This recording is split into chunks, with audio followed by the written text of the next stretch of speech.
Welcome back, guys. Thank you for watching episode one last week. We went over kind of all the stuff with the NIL, the CFP, the expansions and whatnot. So thank you for tuning in. Thank you for following, liking, subscribing, all that junk. Um, Here, episode two. I'm in a little bit of a different place this week. I'm here down in Florida, scouting out some spring training. Get ready to report some of that to y'all. Joey, same place as always. Ready to get into it? Mama's basement. Yes, sir. Mama's basement. How is Florida, by the way? It is warm. Yeah. My arms are, I don't know if you can tell, the sunburn has gotten to me a little bit. So, Bro, it just hit March. yeah, it's going to be rough. And it's only, at time of recording, it is, what, Monday night. So I've got a whole another Yeah. week. So Yeah. 'Cause it's there going we to be go. rough. So, well, All right, you ready Joey, to get you want to into kick it it? off? Yeah, let's go. All right. The city of Detroit could have one of the greatest stories in sports this year. Their college football team in Ann Arbor just went 15-0 and became national champions. Their NFL team in the Detroit Lions just had an incredible year, making it all the way to the conference championship and hosted their first playoff game in 30 years.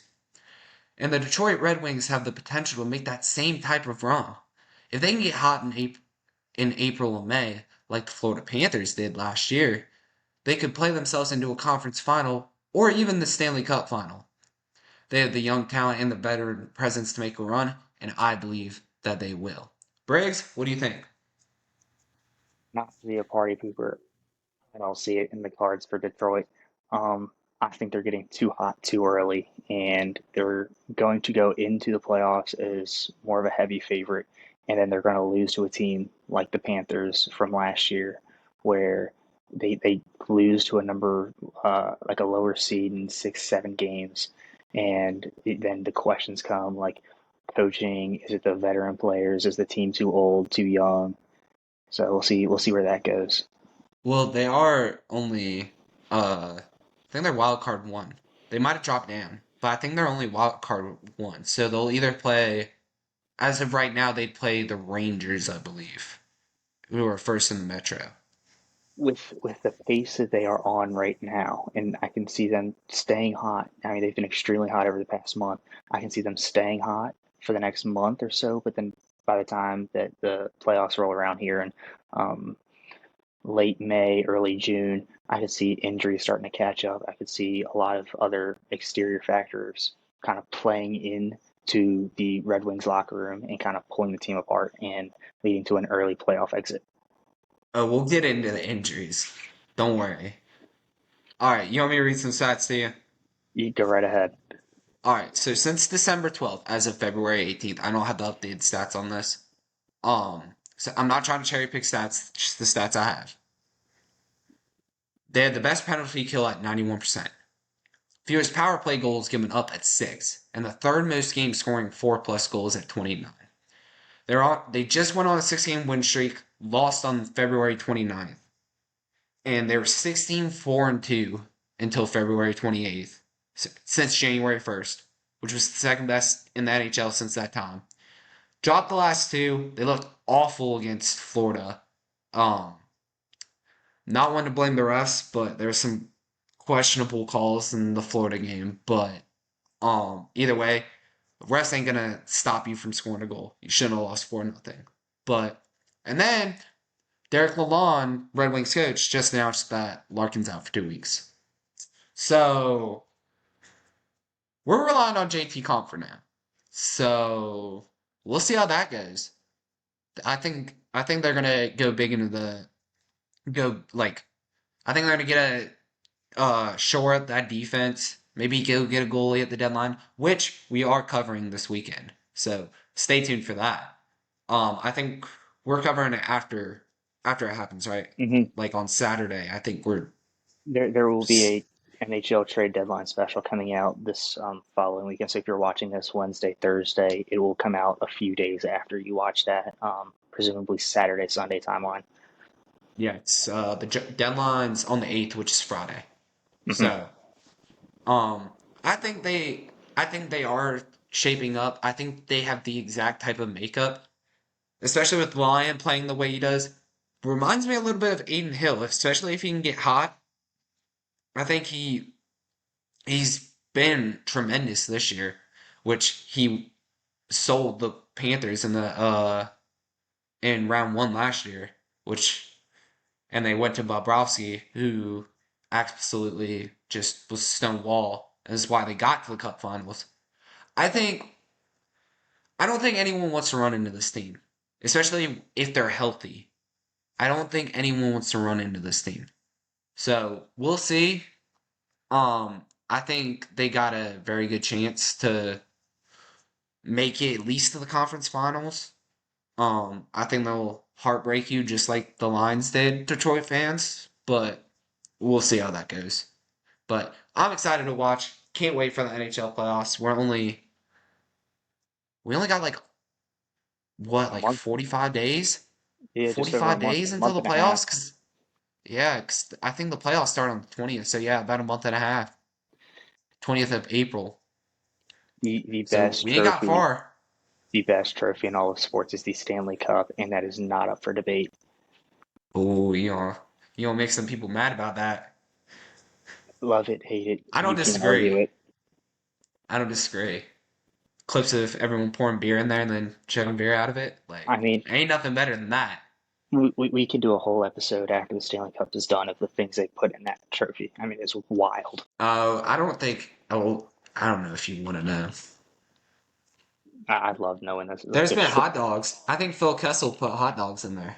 does not surprise me one bit. Okay, on to the meat and potatoes of this episode. Yeah. The MLB, lots changed with the MLB over the past couple of years. They rolled out a bunch of new rules and whatnot with the pitching clock, um, and just a plethora of other stuff. Big thing this year, Which, how do you feel about the pitching clock? I think it's a win for baseball. I think Really? and You especially think it's a win for the players or the fans? I think Because it's a those win are for two the. different things. So my big thing is I was at a game yesterday and noticeably shorter. There's a I believe 18-second pitch clock that the pitcher um, has to get the ball to home plate or start the wind up before that 18 seconds expires. Definitely makes the game move a little bit faster. Um, I think we finished the game in about 2.5 hours, and kind of like the days of old MLB games going 3, 4 hours is long gone, and so that's allowing people who don't have as long of an attention span to kind of come into the game and expand the MLB's viewership. Something that they've been having trouble with, a big turnoff has been the time and kind of how slow the game is, with there being minutes between pitches at times. Um, but the big thing this year has been the new uniforms. Major blowback from them. Seeing the Pirates uniform yesterday, they've got white pants. That's been the big problem. They are a little see through. You can see where their jerseys tucked into the pants. I don't like that. It does not look good. It looks cheap. Um, just it looks like crap. I don't know what the I MLB mean, was trying those to. fanatics. Don't You get me remember the started. outrage about the NHL jerseys when Fanatics started on? I I think mean, is what it was. When it it's went still from go, Adidas to Fanatics? it's still going. I mean, they Fanatics botched the Jack Hughes Stadium Series jerseys. Yeah, it's Fanatics. I don't know how they're still in business. I mean, it's obviously because these people pay so much, these leagues decide they're going to pay so much money. Could you imagine how many NFL jerseys would get ripped if they were produced by Fanatics? Could you imagine that? But one of the big things is with pants, at least. A lot of players are complaining they don't fit right. With previous pants, they were like, especially pitchers, they're a little bit more tailored.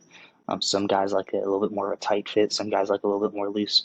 And kind of with the change to the new pants, they aren't getting as much of that tailored experience, that tailored feel.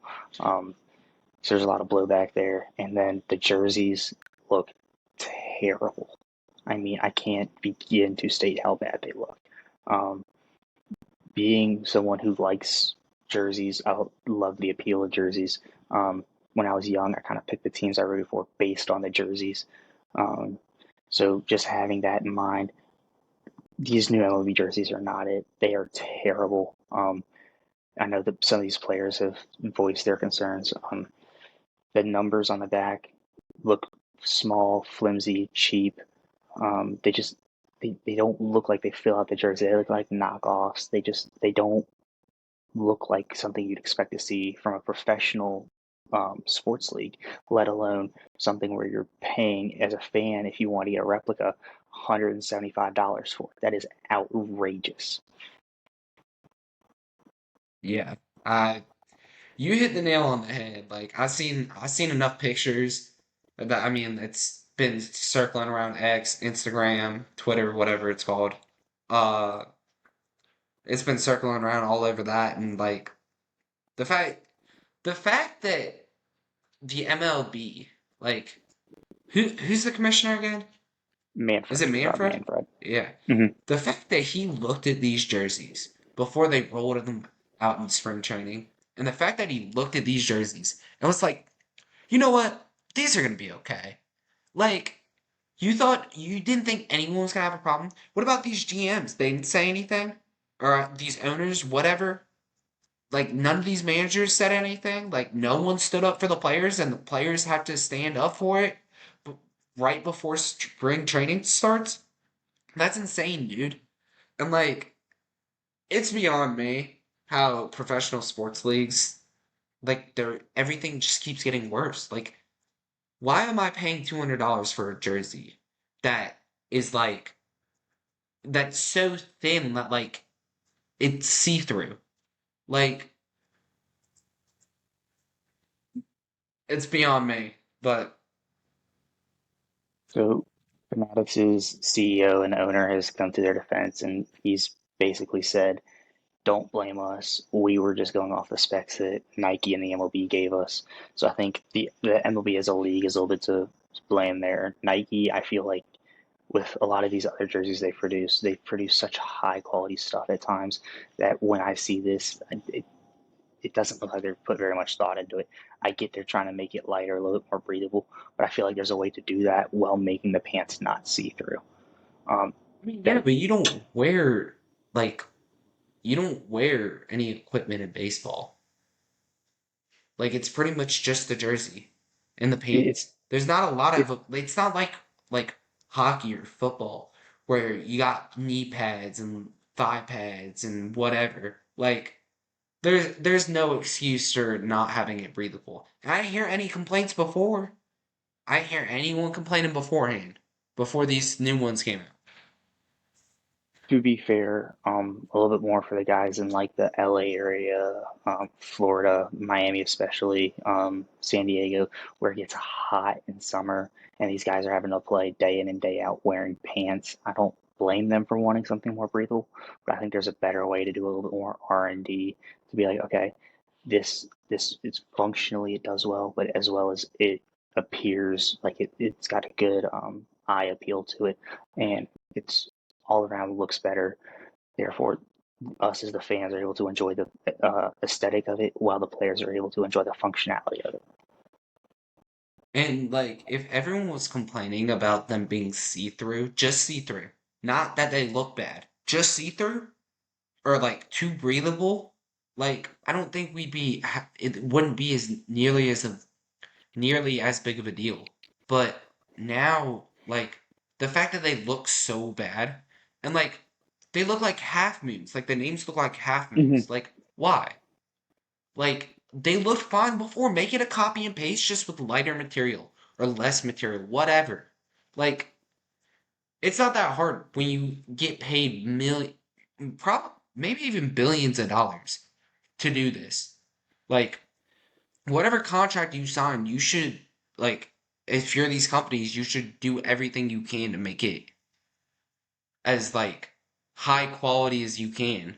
You can kill two birds with one stone with these jerseys. It's not that complicated. I mean, I don't know the jersey making process, but like I don't think it's that complicated where you can like make these jerseys breathable and look aesthetically good. So the MLB has come out and told ESPN that in collaboration with Nike and Fanatics, they are trying to work on a solution um, to fix the problem kind of before opening day. I'm very skeptical that happens. They had problems getting these new pants and stuff to the different clubs. The Padres, on their spring training opening day, had to wear their pants from last year because they didn't have the new ones there. So now I'm having questions with, hey, does Fanatics have the ability to supply all of this stuff to be able to do the MLB and get all the new stuff out? And then with the new stuff supposedly coming for opening day, are they going to be able to get that rolled out in time? Probably not. Uh, I think every sportsman knows that Fanatics is a giant failure and that MLB is failing. That's why they're making the bases bigger, which was pointless. And doing all the dumb rule changes they were doing to cater to a younger generation while pissing off all the baseball purists, like the pitch clock. Because, like, I don't, I don't see a way where the MLB gets this right. Like, I just, there's no way. Like, I think opening day's on the 28th. You're not getting this right in 24 days. You're not. I don't even think the most competent league could do that. And you're definitely not competent as the MLB. You're not. So now, I mean, we've seen what Fanatics has done with NHL jerseys. As MLB fans, is there anything people can expect to be like, oh, this is crap? Like how does us as the fans go and try and buy a jersey when we know what we have already is such a higher quality? We don't have to shell out another $175, which is the price if you wanted to get the number and name of a player on the back. If you just wanted it plain, I think it's about $150, $135, but still that is a lot for the quality of the jersey you're getting. Yeah. I think people are not going to buy them. I think they're going to look at the whatever, especially the dudes with long names. Like, those names look so much worse. Like, if it's me, I don't have own any MLB jerseys. But if it's me, I'm keeping the nice one I have. Like, I'm not gonna go buy a new jersey when they're this bad. I'll give you a couple years before you so you can try to fix it. But I ain't buying any of that. Especially when they're the same price. Like, it it's beyond me. Like, I wanna know what you think. Like, what do you do as a fan? Do you So protest it? I personally have a Miami Marlins spring training jersey from 3 years ago when they switched over to the new, not the new logo, but when they switched to like the baby blue jerseys for spring training with the black fish with the M on it. Love that jersey. Don't have a name on the back because every time we get a good player, we trade them. So I feel it's better to save my money there and just be like, yay, go team, as opposed to yay, go enter player name. But I don't feel the need to go out and get another jersey because what I'm seeing is such, it's literally a piece of crap. Like, I don't want to go and shell out $175 for that. But I can go and buy, for say, Fanatics like t shirts and sweatshirts and stuff, I think are fine. I have no problems with those. Um, but when it comes like the jerseys themselves, I think there's a lot of room for improvement. I'm going to definitely avoid getting a new one for a while. Yeah, I mean, I think the Fanatics has improved the NHL jerseys over the years, but like, um, um, I think it's gonna take them a while to figure out these MLB jerseys. I don't see it. I don't see it. You're gonna hear complaints about that all the way until October. Mm-hmm. That's all we're gonna be complaining about. I And it, if you know what might hurt them is them being too breathable. If you go play somewhere like Minnesota in October, That it's that gonna be might be a cold. bad recipe.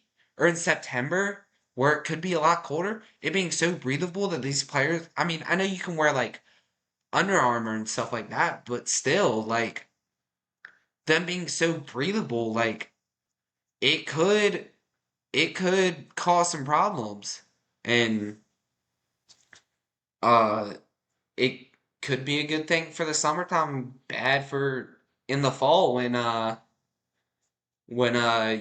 you're playing postseason baseball. Do you think they should adopt something similar to what football has, where football has the jerseys for the summer, and then once it gets colder, the quarterbacks have the hand warmers built into the jerseys, so where they should have summer and winter jerseys? I just don't see a way where you do that because you always are wearing the shorts. Like just like in football, you're always wearing the short sleeves, but if you're in baseball, you can't really wear a hand warmer because you got a glove on one hand or a So bat in one hand. So I wait, just wait. I don't know the solution. I'm not smart enough to know the solution. I'm sure there is one. I'm sure I hope some of these people up in the higher ranks of the MLB can figure that out. I don't think they will, but I hope someone can figure it out because it's it's not looking very good right now. And the MLB is not helping their case with trying to get more viewership, especially still playing 162 games, but that's a argument for another day. Well, one way they're going to get more viewers is expanding to multiple countries, and they have done that with Shohei Ohtani and what he has been able to do so far for, well, previously for the Angels and now coming in for the Dodgers has been nothing short of insane. Um, Being able to pitch at such a high level and then bat at such a high level is crazy. And so the Dodgers signing him to a $700 million deal spread out over 10 years, with 680 million of that being deferred to 2034 to 2043. So that'll be after the contract expires. What are your thoughts on how that deal is being structured? And could we see something like that kind of bleed into other sports in the NHL, MLB, NBA, where these teams sign mega stars but defer a lot of that money so they can go and build around and help kind of cement a solid roster, a solid base to push it for a deep postseason run? So, I'm not completely sure how this is going to work. I think a lot of him deferring it is for tax Mm-hmm. purposes for where he lives. Cause, but I'm not completely sure how that works. If it's for tax purposes, it's a big brain move. Good for him. Good for him for getting paid 700 mil. That's an insane contract. Um, I think he could own the entire city that I live in for 700 mil. Um, but uh I mean it's a good thing for the Dodgers have endless money though. I don't think money was ever the problem for them. Like So what? they're still gonna get wiped out in the AL or the NLDS. Like no matter how much talent the Dodgers have, they got Freddie Freeman, I think they got Mookie Betts. Like they Mhm. got all these players, and they still can't. They got Kershaw, like, and they still can't go anywhere in the postseason. I still think they're gonna have the same problems. I don't. It's the same way with the Yankees right now. Is no matter how much money you spend, you can't. You're not going anywhere in the postseason. So do you see? Because I think with what the Dodgers are doing right now, they signed Otani, they deferred a lot of that money, allowed them to go after Yoshinobu Yamamoto, big mega star from Japan coming over. Um, I think the Dodgers have assembled a mega giant in their pitching rotation there, and so it's like, Especially next year. and I mean they added Glass now as well. So how I see them kind of like the Cowboys. They spend a lot of money. They have all this preseason hype. I'm not going to believe it until I see it because the only um, world championship trophy that they've been able to bring home was that COVID year, shortened. Everything was condensed, and since then we've seen them not really been able to produce very much. Given the Otani and Yamamoto signings will definitely help, but how do they get over that hump and push deeper? It's got to be a team effort. Like I don't. I mean, like what do you think's the problem? Like they win 100 games almost every year. They almost like I think how many games did they win? Like 93 last year.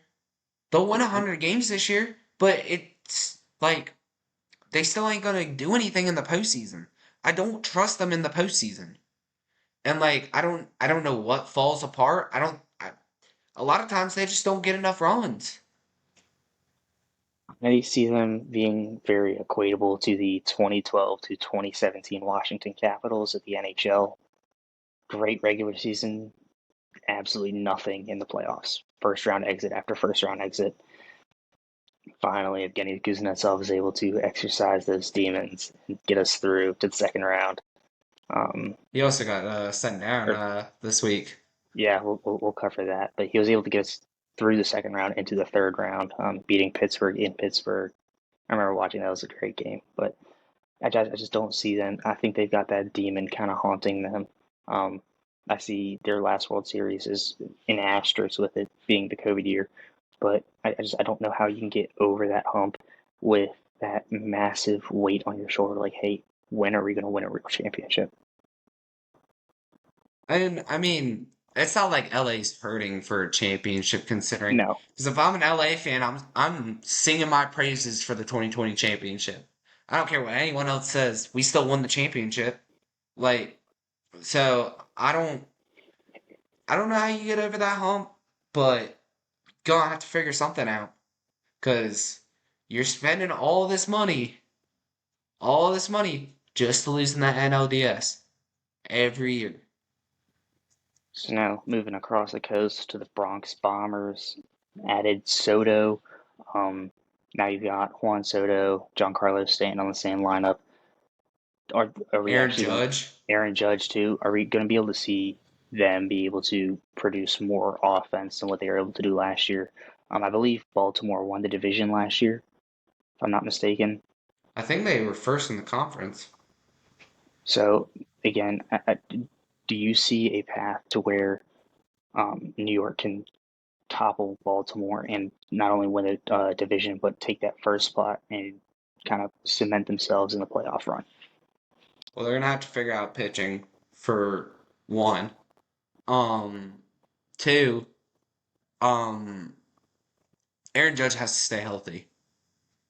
Juan Soto, I mean, he'll be good on defense, but he's not gonna be enough. Aaron Judge has to stay healthy. I don't have the stats with me, but the stats between the amount of runs the Yankees scored with Aaron Judge per game and without Aaron Judge per game was absolutely insane last year. And Aaron Judge couldn't stay healthy. That's why they missed the postseason. But I don't I don't see like I don't see the Yankees being able to. I think it's the same problem with the Dodgers that the Dodgers have. I don't see them being able to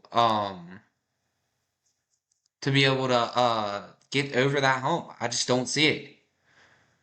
And I mean, they added a lot and they didn't lose a lot, but I just I I mean, they're never gonna run out of money.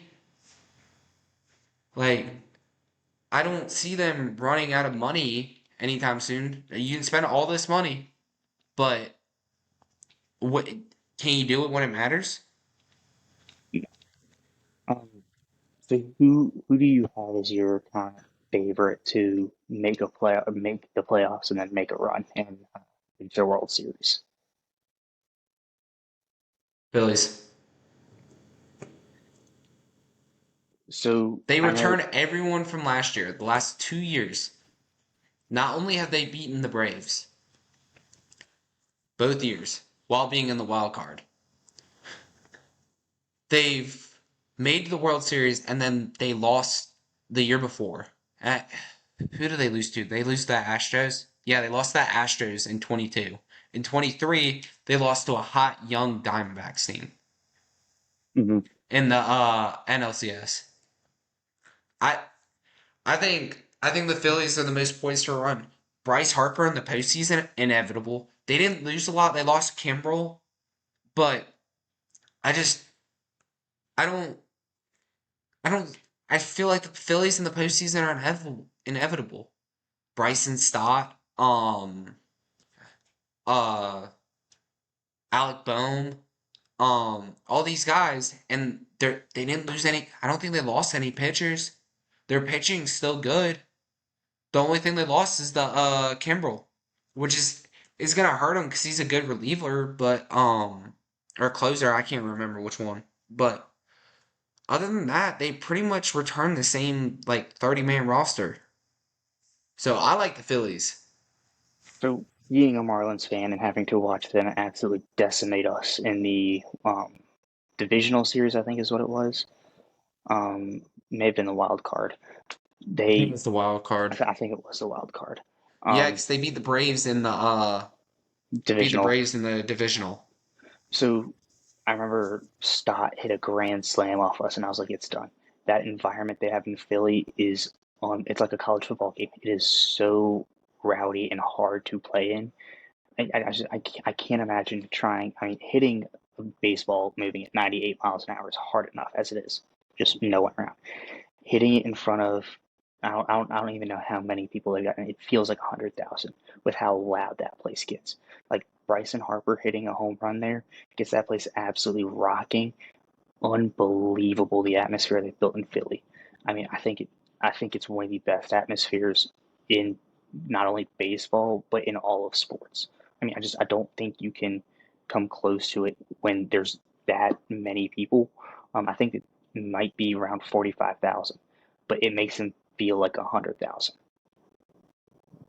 The Phillies are a wagon when it comes to the postseason. Like last year they're 90-72, second place in the division. And there wasn't a lot that they lost. They lost two players and they signed a couple pitchers. And they re-signed Aaron Nola to a $172 million contract. So I mean they got their guys and they got their pitchers in the postseason. It's Aaron Nola and who's the other pitcher? Oh, I can't remember his name. I have no idea if I'm being completely honest. Yeah, I can't remember who the other pitcher is. Their other ace. It's not Scherzer. His first name starts with an M. Yeah, no. Um, so currently, I know ESPN has the Yankees at an 88% chance to get to the playoffs and a 12.4% chance to win the World Series. I find that to be highly questionable. I'm still not I sure they're found going it. to be Zach Wheeler. exactly Sorry, that like was gonna bother me.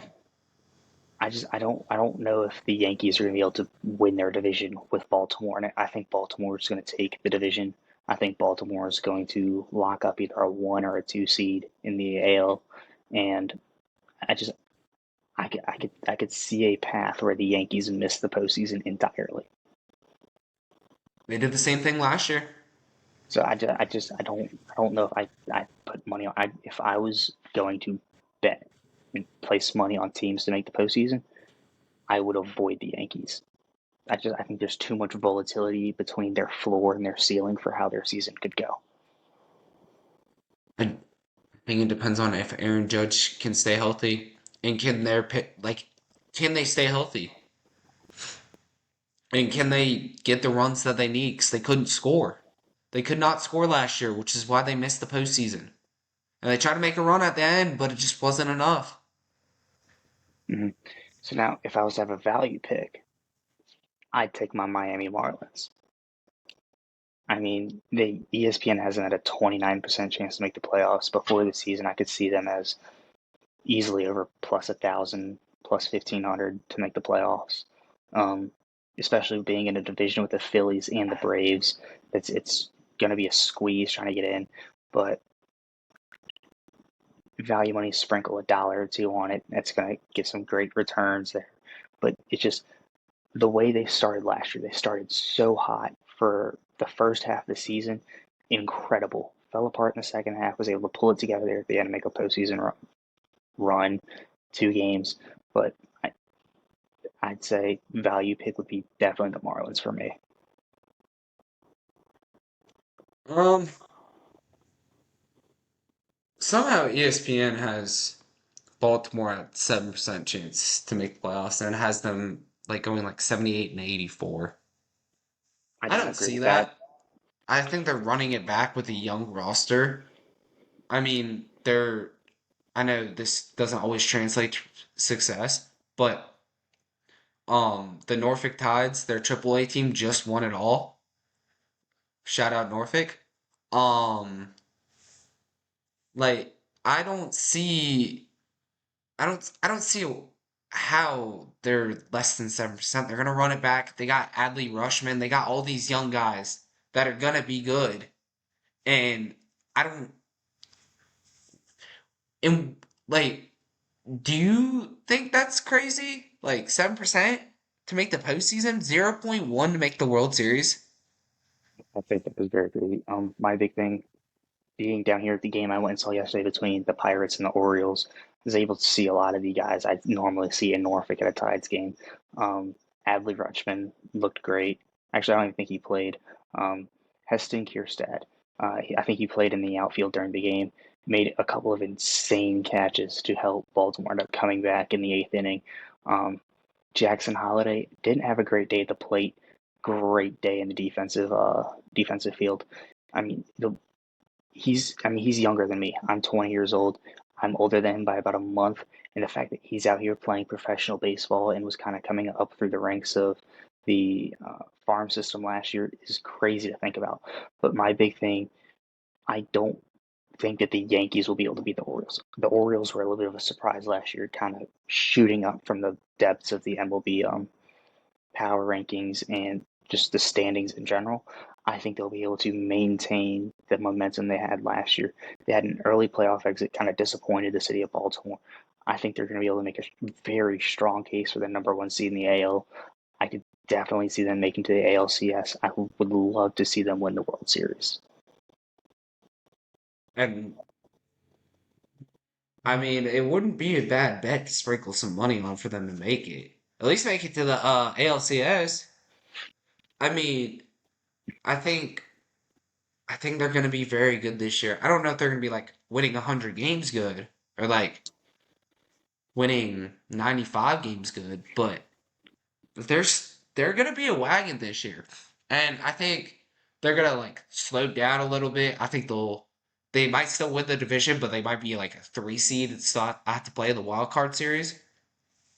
But I think they're going to be able to sustain some postseason success because I think they got swept last year. I think they got. I forget who it was by. The It Rangers, wasn't maybe. Houston.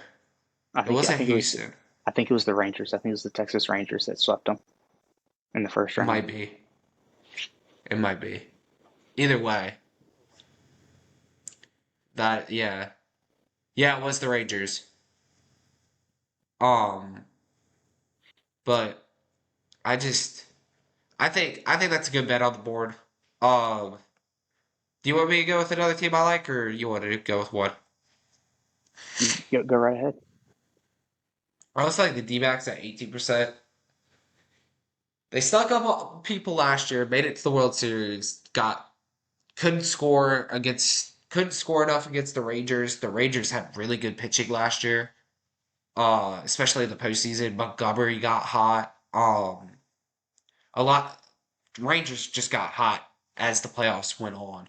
And so I think the D-backs are here to stay. I think they're going to struggle to make the postseason this year, but I think they're going to get hot during playoff time. They got a young roster. I like Brandon Pfaadt. Um, I like Alec Thomas. I like all those guys, young guys that are. Um, I think they're going to have success in the league.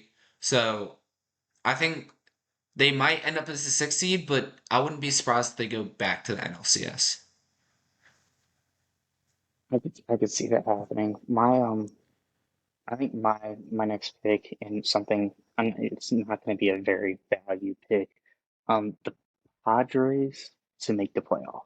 I think I think they'll be able to squeeze by the Dodgers. I think the Dodgers are going to have something happen to them at the end of the year, kind of tailing back to what we were talking about earlier. Just having that hump. I think that the Padres will be able to make a late season push. ESPN's got them at an 81% chance to make the playoffs and an 8.7% chance to make the World Series. I think the World Series chance is a little high. I think that their chance to make the playoffs is just about right. I think they'll be able to lock up the NL West. Um, I think the Dodgers will squeeze in on a wild card, but I don't think they make it past the wild card round. You said you don't think the Dodgers make it past the wild card? Yeah, I don't think they make it past the wild card round. I think.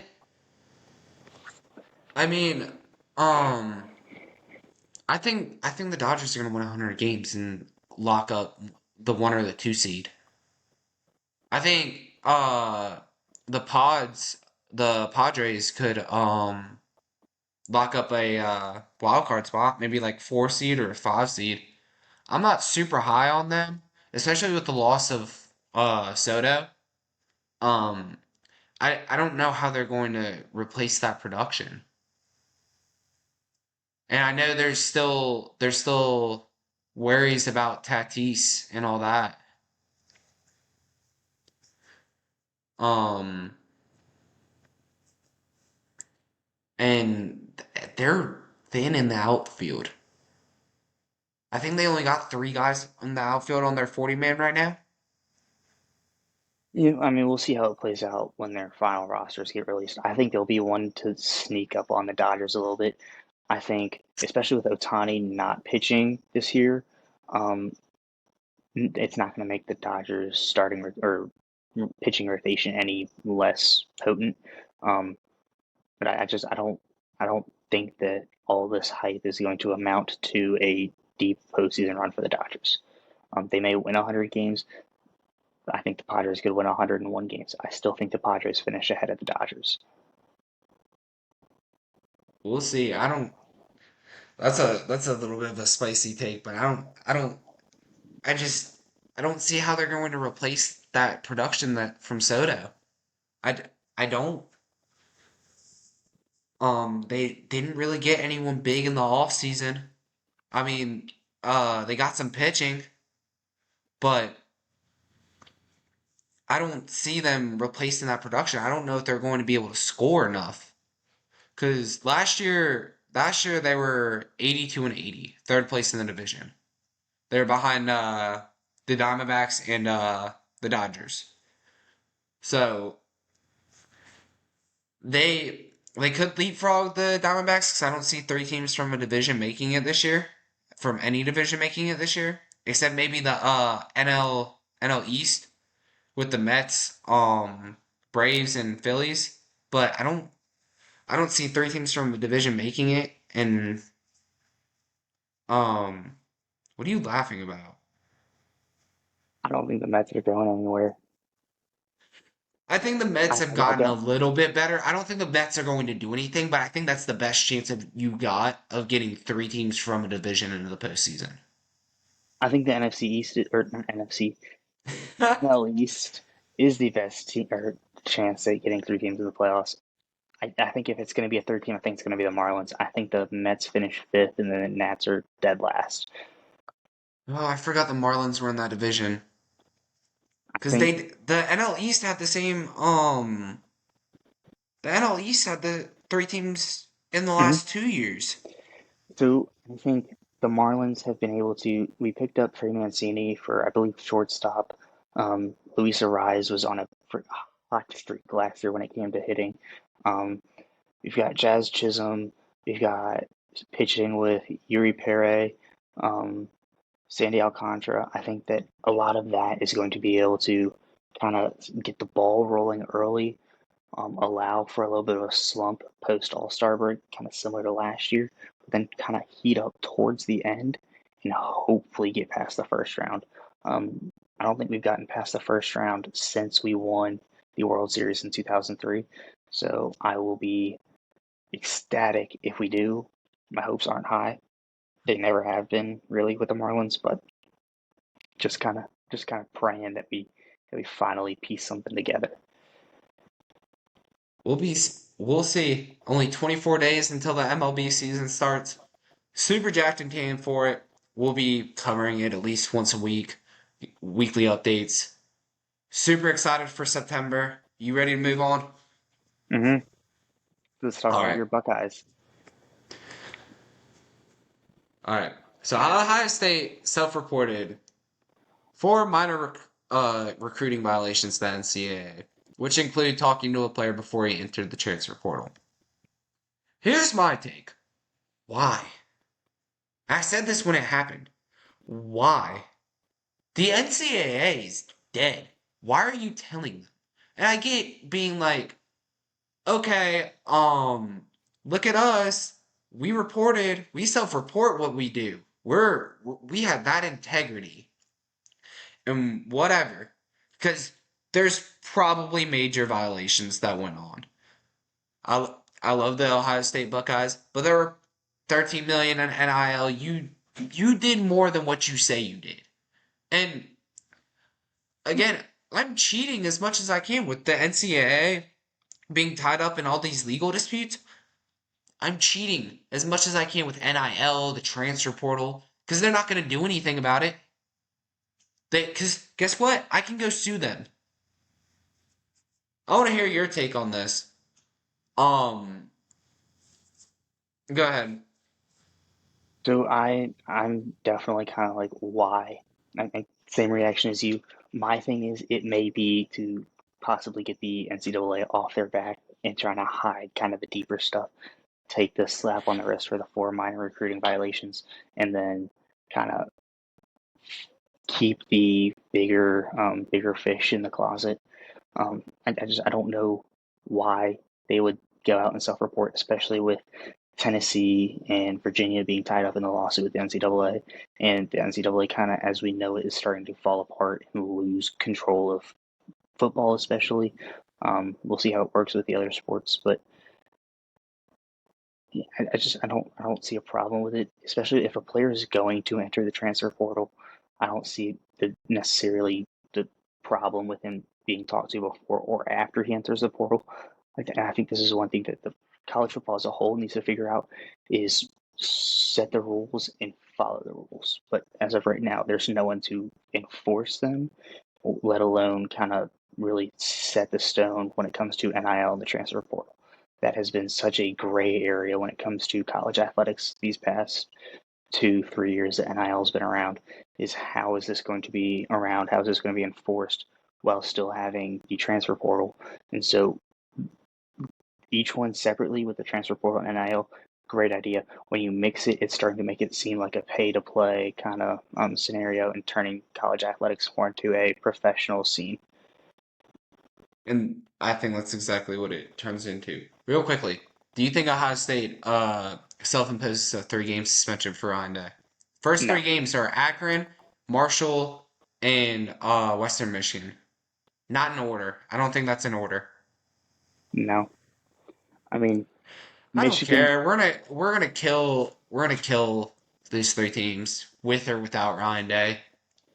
And if we lose one of those games, we don't deserve a chance at the Natty. So Michigan did it, and I think Michigan did it mainly because everyone knew there was more going on, but Michigan was like dumb enough to get caught, and so they Harbaugh ended up getting the self-imposed 3 games at the beginning and the 3 games I believe at the end there.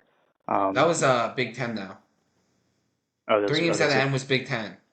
but it was they self-imposed at the beginning. Yeah, Okay, yeah. They so self imposed for the COVID Burger Gate thing, and then Big Ten suspended them last 3 games. I mean we'll see how it plays out. I don't think Ryan Day gets the 3 game self-imposed ban. I think they worst comes to worst, they kind of try and slip out of the recruiting news for a little bit quietly, but still they're trying to land some of those top recruits in not only the portal but coming out of high school. I agree. We will see though, especially with them getting Jeremiah Smith. All right, you ready to get to these rapid fire headlines? Quick Mm-hmm. headlines. All right. So Lance Leopold got a new contract that will pay more than 7 million a year. Deserves every penny of it. What he has done with Kansas deserves every penny of it. What do you think? I have no problems with it. Yeah, totally fine. Yeah. And he wasn't one of those coaches that resurrected a program and then moved to a better job. Mm-hmm. Like even DeBoer did with Washington. So I think that's good on him. Um, and I think that's great for him. I hope Kansas does well, and because they could be a dark horse in the Big 12 this year. We'll see. Especially with Texas and Oklahoma being gone. I think Kansas would be my pick to win the Big 12. I got Utah as of right now, but we will see. All right, Caitlin Clark declared for the WNBA draft and breaks the all-time NCAA Division One point record. Um, Two things. One, she's not taking a pay cut. All these companies that are still sponsoring her aren't going to stop paying her. She's going to be everywhere in basketball. She's one of the faces of basketball. Mm-hmm. So that money for her is not going anywhere. And she's already been in college for 4 years, so might as well. And she's done everything you can do except win a natty, which she doesn't have much around him. She made Iowa women's basketball cool again. And then for the points record, can we separate two things? These are different eras. Pete Maravich, I think is his name, Mm-hmm. scored like I think it was 39,000 plus points. I think it was Uh 3,857. I think, and oh, she has I got 58. LeBron mixed up. I have a thing with LeBron. Either way, he did it one last year and did it without a 3-point line. Like, there should be no debate. I think, congrats to Caitlin, but we need to separate the two eras because it's very different. Just give Caitlin her congrats and we don't need to like throw shade or say Maravich still holds the record. It doesn't matter. Like, I, we need to be able to walk and chew gum at the same time. I think this is great for basketball as a whole. My one big thing is I don't think Caitlin Clark's going to get her natty this year. Um, I just don't think Iowa has enough of a supporting cast there. Um, LSU and South Carolina coming out of the SEC. There's a couple of ACC teams I think that could make a deep playoff push. Virginia Tech has kind of fallen off a little bit as of lately, but I don't think Iowa has enough there to kind of beat some of the giants, especially coming out of the Pac-12. You got Stanford, USC with Juju Watkins has been a little bit on fire lately. I don't know if Caitlin Clark's going to be able to carry her team like she did last year, um, and ultimately win it all. Um, when it comes to the WNBA draft, I think that's great. I don't think that there's any merit into her staying another year. She's kind of done just about everything she can do, and the competition is just not really there for her anymore, especially in the Big Ten. Um, yeah, there's Ohio State, but I mean, she's already filling up arenas in the NCAA. Go and fill up arenas in the WNBA. They need it. They need all the help they can get turning that league into a profitable business and kind of getting it propped up on its own as opposed to being heavily subsidized by the NBA. If once we're able to, as a country, kind of make WNBA a lot more entertaining, bring in a much bigger audience, that would be a lot better for women's sports as a whole to kind of shine the spotlight and kind of be like, hey, these are what these girls are able to do um, as well compared to what just the guys have done as we've seen. Um, Especially, I think the WNBA is starting to rise. I think the NWHL, the hockey one, is starting to take ground. I mean, they're impressive what they've done, especially with their like different rules. The jailbreak on the power play, where if you get a shorthanded goal, your person gets to come out of the box. I love that rule. I think that should be explored in the NHL. Because getting a shorty is such a momentum changer. And being able to get your guy out of the box would be an immense help, especially if you're losing in a game. I agree. I hope all the success to women's sports. I mean, they're never going to be as big as men's sports, but I think I I think with the different rule changes, like I think it could turn into something. I think the PWHL is uh doing better than the last women's hockey league that they had. Mm-hmm. Um, and I think Caitlin Clark can. I think this new generation with Juju Watkins, Angel Reese Jaw's eyes, whether you like her or not. Um, There's I think JC Sheldon. A lot of these girls. I'm surprised Sabrina didn't draw more, but um, that's what I got for that. Anything else for that? No, All right. Speaking of having different rules for different leagues, three proposed changes to NCAA football include the 2 minute warning, helmet communication, and tablets on the sideline. Why are these people trying to ruin the sport? Why are we making this an NFL clone? Can you tell me why? Because the differences make it so strong. Why are we changing this to make it look like the NFL? What are your thoughts? my one thing that I like out of this is the helmet communication. I don't really like the tablets on the sideline, or the 2 minute warning. My big thing is last year with the change to like how the clock runs. I hated that. They were like, oh, it's to make the game faster, and the only thing we saw was more commercials come out of it. And so I don't know what the 2 minute warning, how that's going to positively affect college football. Um, I don't see a need for it. It's not professional football.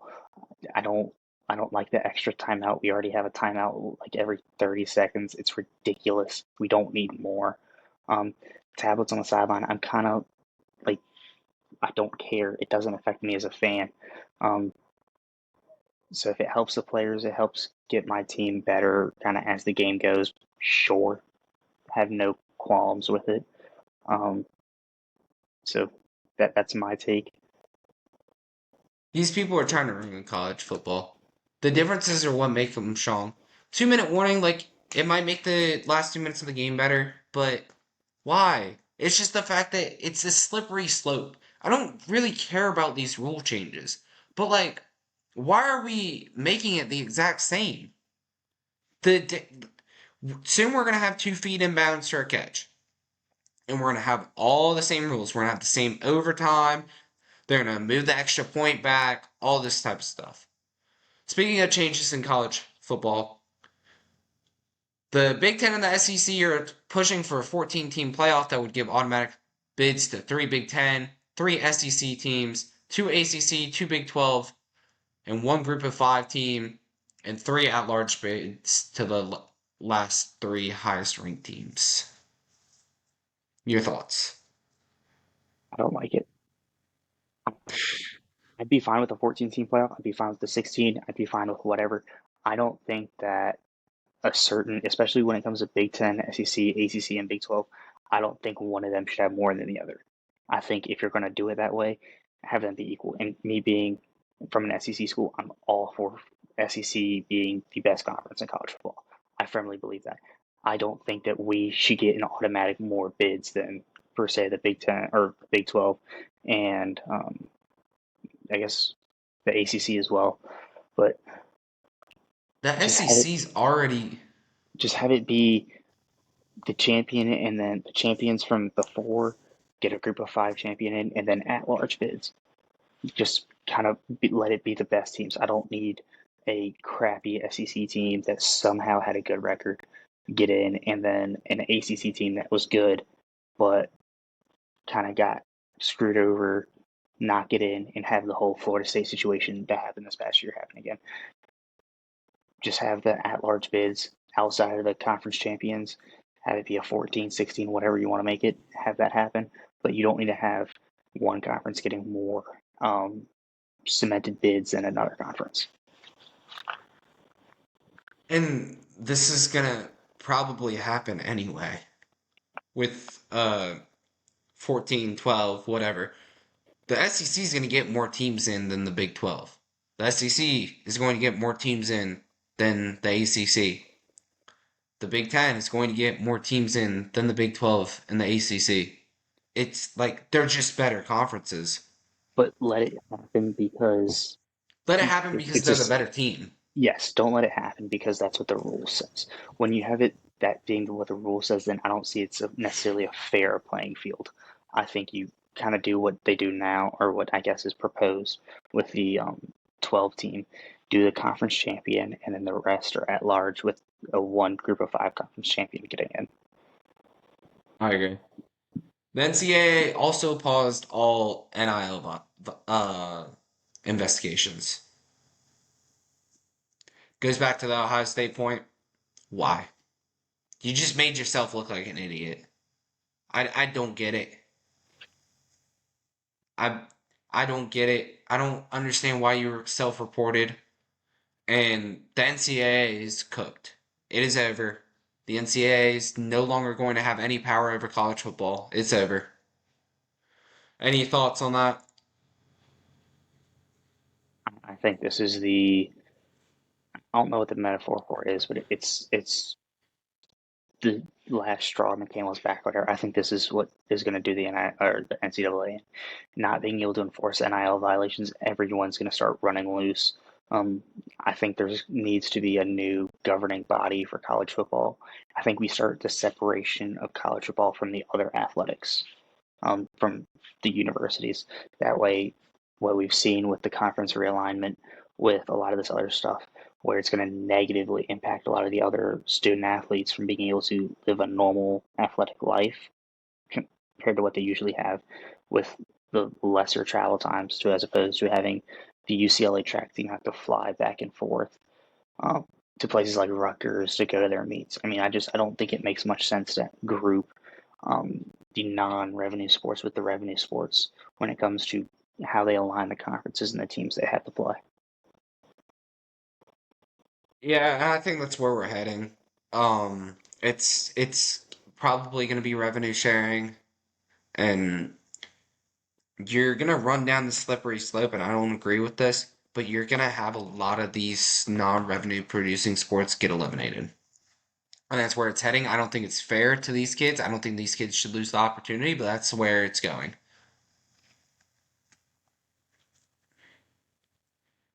All right, so Elias Pettersson got a 8 by 11, 8 years, 11.6 a year extension with the Canucks after trade rumors were swirling around about him.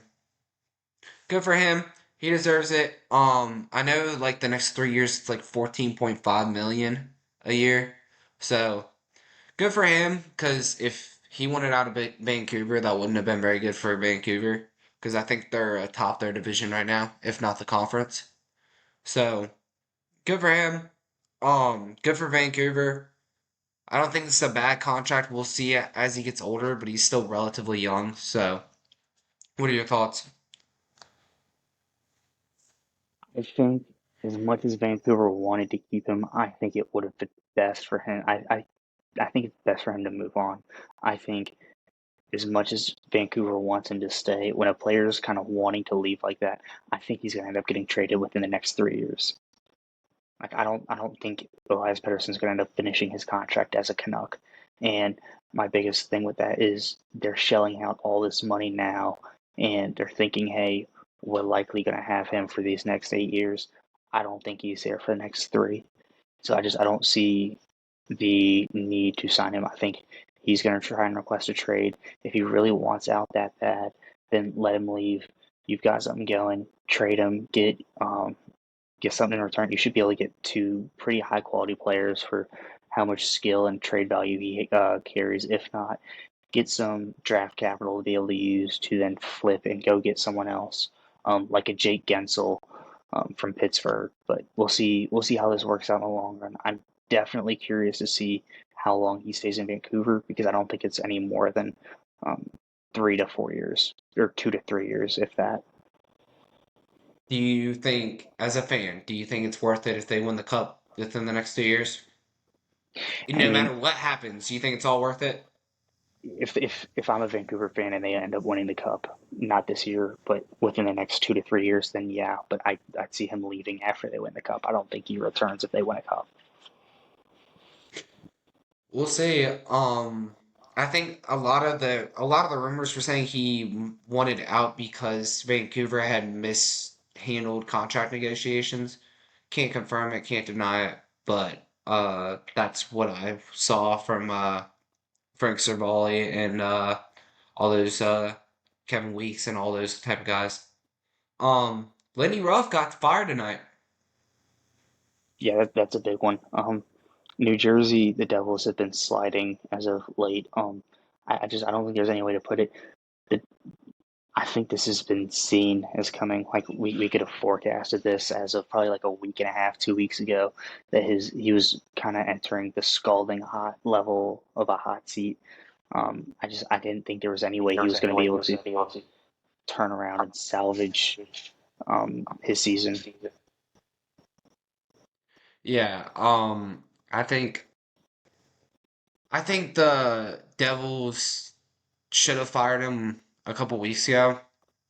I like Lindy Ruff. He just couldn't get it done in New Jersey.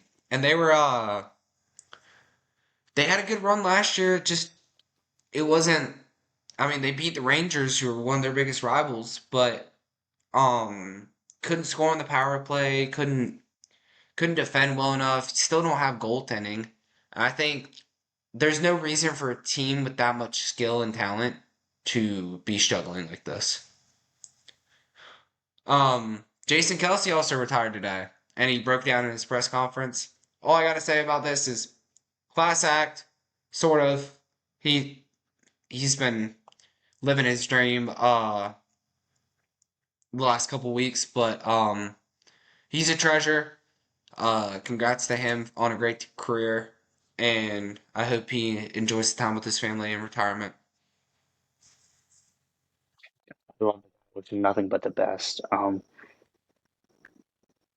Incredible to be able to watch him. I'm glad I was born when I was because I got the chance to watch all 13, or I think it was longer than 13, but all of his incredible seasons. I mean, should easily be a first ballot Hall of Famer.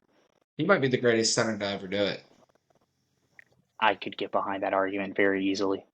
And goodbye to the quote unquote tush push. That ain't working without Jason Kelsey. I can tell you that right now. I don't see it working. I don't. I mean, they'd have to come up probably take a center out of like Notre Dame or someone who just produces offensive linemen at such a high rate.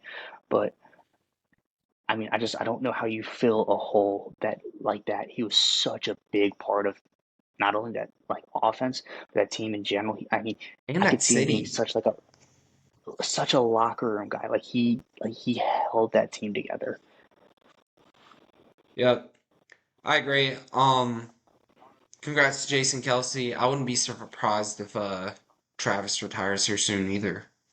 Um Broncos also decided to move on from Russ today. And this is Monday the 4th. Broncos decided to move on from Russ. Not surprised. He did not ride very much with Broncos country. They did a little bit towards the end of the year last year, made a late playoff push, fell short. But I mean, when you get blown out by 50 to the Dolphins, I mean that's that's bad. I I just mean, don't it's think not there was very Russ's much. fault for giving up 70 points though. No, but I mean the offense didn't do very much. They turned the ball over a lot, but I don't think there was very much of a connection between him and Sean Payton. I think that's probably one of the big reasons why he ends up getting moved on. I think he should be able to go somewhere, especially one of these teams that are going to draft a quarterback in the upcoming draft, be a mentor to them, help them kind of grow and develop, and then he'll end up probably retiring after his next one. What do you think about I can't remember who the Raiders have, but what do you think about the Raiders? Young team? I think I'm pretty sure they have Garoppolo right now, but Garoppolo's hurt. So I think it was like what Aiden McConnell was his name. Yeah, So Purdue. I think I think if you can get Garoppolo healthy, it's not a problem at all. But if Garoppolo is unable to stay healthy, then I think you move on from Garoppolo, bring in Russ to kind of mentor McConnell if that's who your long term goal is. If not, go and draft a quarterback in this upcoming draft. There's plenty of them. There should be some very high quality quarterbacks, second, third round, that are on the table. Apparently Sean Payton's in love with JJ McCarthy. They're at 15, by the way.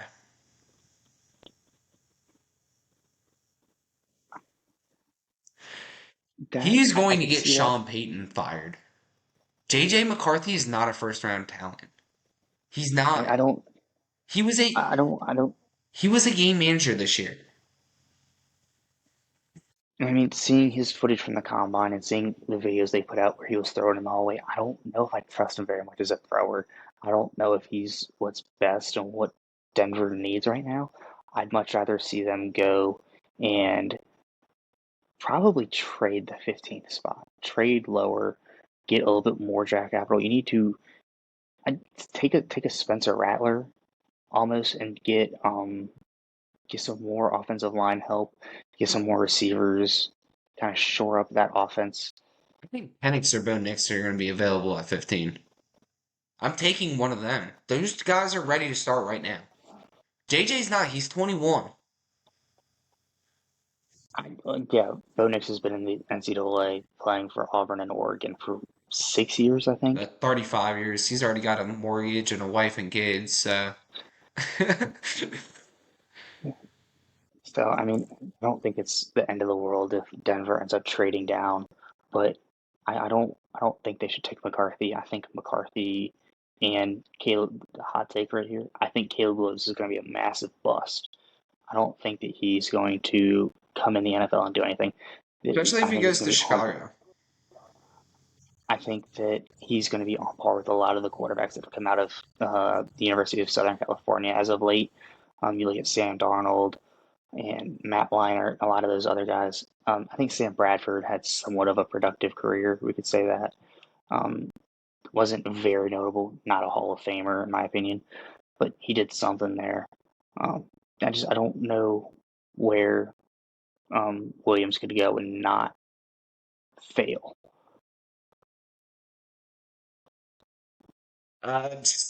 It just depends on that ego if he can keep it in check. And he gets so much hate because of the stuff he's pulled off the field. And I mean, we'll cover this more when we break down the draft and Yeah. how our projections, and then what we think is gonna kind of take place, and then we'll break it down after the draft, what happened. We'll cover all that as it gets closer up in mid-April. So we'll see. Um, but yeah, that's it for the quick headlines. What are your picks for this upcoming? Oh, actually, I've got one more piece of news. The Wizards, as of late, have I don't know if they played tonight or if they won. I haven't looked at the ESPN lately, but I think they're at 14 or 15 games straight losses. Do you Looking think like they the catch the Pistons. Pistons? Do you think they catch the Pistons? What were the Pistons? 23? 20, 28, 28. I'd have to look at their schedule, but I have no idea. I don't think so. There, I swear, like, the talent gap in the NBA is so wide. Like, it's beyond me. Like, like the Spurs, the Wizards, all the Pistons, all those teams are so bad. And then you have some of these teams like the Nuggets or whoever, like the Celtics, the Thunder. Um, I just feel like the talent gap is so wide. I think it's a luxury cap, I think is what it's called. Um, but you ready for the preview of the weekend? Yeah. What are your picks for this weekend? So I'm gonna read off a couple of games real quick and just a headline what I'll be watching. You got Jets at Canucks, Kansas at Houston in basketball, Kentucky at Tennessee, UNC at Duke, and the Wings at Vegas Golden Knights. Those are all on Saturday. My picks for this weekend. Um, check my Twitter. I post all my daily picks there. I was 9-5 this week, which wasn't too bad. Um, all my parlays on Saturday went down in flaming defeat, but I got Duke money line, Utah money line. Um, on Saturday, Detroit money line, Rangers money line. Those are also on Saturday, and then Edmonton money line when they play Pittsburgh, and the Wild money line. So again, if you follow us on Instagram or whatnot, we'll post a graphic of what our picks for the weekend are. Um, follow the NutriSafe Pod on Twitter. Follow Joey on his personal Twitter. He's throwing up picks daily there. Make yourself some money. Um, my pick for this weekend, my big one is probably going to be Texas money line versus Oklahoma. Red River rivalry in basketball. Um, Both of them are kind of fighting for a spot in March Madness. I think Um, Texas beat Baylor tonight too. I haven't checked, but before we went on, they were ahead on Baylor, which is a huge win for them. I mean, it'll be. I think Texas beat them by 15 earlier in the year. Both have very similar records. It'll be very interesting. I believe it's at Oklahoma this time, so we will see how that plays out. Um, my next one, South Carolina money line at Mississippi State. They beat them earlier in the year. South Carolina has been playing well as of late. They beat Florida. Came back from double-digit deficit there. Um, ESPN, in my opinion, has been very off when it comes to South Carolina's projected chances of winning games as of late. I mean, I think they've won 10 or What is it 11 for games Mississippi as State? I haven't looked at the line or the percentage. I think when I checked earlier this week, it was like 60 to 70% chance that Mississippi State wins the game, which I don't agree with. I think South Carolina money line should be a lock. I think I depending think what it's the gonna be like spread minus is, 300. There's no way. I think Mississippi South State's like 19-10. I don't even think they're that that that's good. been my problem with ESPN this year is I haven't agreed with their projections at all. But I think South Carolina money line should be a lock. Um, I think when it comes out to the sports books, I think Mississippi State it might be like a plus 100. South Carolina might be like a plus 115 when it comes to the lines there. But we'll see what the spread is. I think South Carolina should cover regardless. Um, I think it'll probably be about a 4.5 point spread at Mississippi State. Next pick, Edmonton Oilers versus the Sabres Saturday. I think Edmonton's on the road there. They have 2 games in a row. I think this is the first. Joey picked the second one that happened Sunday. Edmonton's been hot as of late. McDavid doing somewhat well when it comes to assists, but has been quiet in goal scoring. Somewhat Um, well. He's had like he's 25 been in he's like the been last 11 games. yeah he's been doing somewhat well. I mean, definitely better than what I'd be able to definitely better than I'd be able to do in the NHL. So, I mean, there's been a lot of talk like, oh, is he done scoring goals? But I mean, I've got him on my fantasy team, not complaining one bit. There you go. Still producing on the ice. So, Philly money line versus Tampa, I love that. Um, I just I don't know if anyone's going to be able to back up Kucherov when it comes to Tampa being able to do anything on offense. Kucherov, I think, has got what 60 something points already. I think he's closer to 100. He's well over 100. He's like at 110. And so I don't think that anyone is going to be able to help support him. Um, no one has been helping him on offense at all. Vasilevsky's been a mainstay in goal for Tampa for the past 7, 8 years, but I think Philly as of late has been a freaking fireball. I mean, not a team I thought would come in and do very much damage at the start of the year. I think they will be almost a certain lock to make the playoffs. And they shouldn't even, I think they'll be in the top 3 in the Metro, so they should get in automatically. I don't have to worry about a wild card. And then my last pick for this weekend, Boston, the Celtics, money line versus the Suns at Phoenix, too. Um, Boston's been pretty solid this year. I like what Jason Tatum's going to be able to do, rolling up into Kevin Durant's crib, knocking off the Suns in their hometown, and I think that's a wrap. That is a wrap. That was, I think this went a lot longer than we were intending on. But hope you enjoyed. Um, I'm yeah. Make sure to like, comment, subscribe, follow Joey's Follow my Twitter, Twitters. Instagram, all that type of So stuff. Follow Briggs' if you made Instagram, spam him. if you made this far, thank you. We'll see you guys next. Actually, we'll see you guys this weekend when we come and break down the NHL trade deadline. So stay tuned for that.